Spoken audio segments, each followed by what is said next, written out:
Mr. Chair, Commissioner, colleagues, I wish to start by highlighting the importance of the very fact that this House has decided to evaluate and deliver its reports on implementation of the association agreement with the associated partners of the European Union. These are Georgia, Moldova and Ukraine.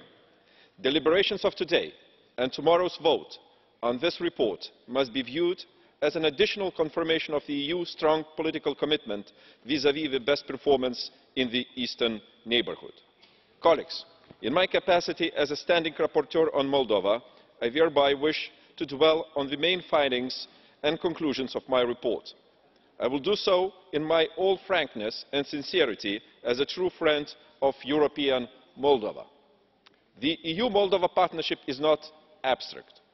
EU and Moldova are bound by a very solid and comprehensive document, association agreement, which contains a set of legal and political obligations.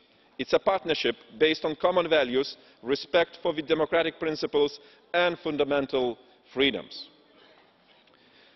This is exactly what worries me the most, a continuous and even deliberate backsliding in relation to democratic standards in Moldova over the last couple of years. To begin with, I do regret that the Moldovan authorities choose to confront or even disregard the joint opinion of recommendations of respected European institutions, the Venice Commission and the ODIHR, as regards the recent changes in national electoral legislation. This House, as well as other European institutions, were doing their utmost in explaining to Chișinău that electoral legislation must not be tailor-made and changed a year before elections, bypassing civil society and other political actors of the country.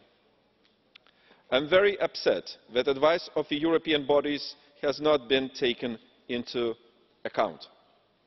I must also say that very disturbing were the Moldovan authorities' actions that led to invalidation of Chișinău mayor elections earlier this year.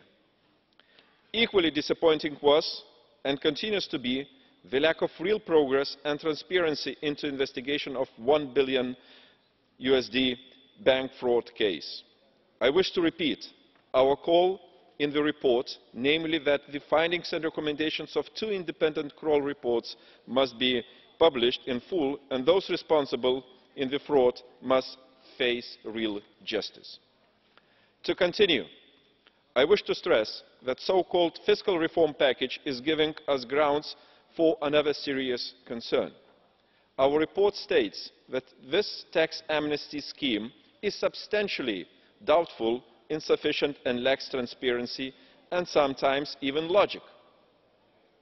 For all the reasons mentioned above, I must say, and I am saying with this regret, the EU was left with no other choice when deciding putting on hold the macro-financial assistance and budget support programmes foreseen for Moldova.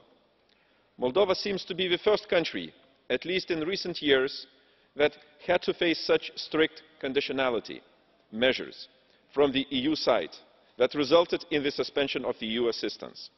I am sure you will agree this is the fact that speaks for itself. Colleagues, by sending this message, we remain extending our hand of cooperation to Moldovan authorities and civic society at large in order to stay in close touch in exchange, and I believe we will reach our goal.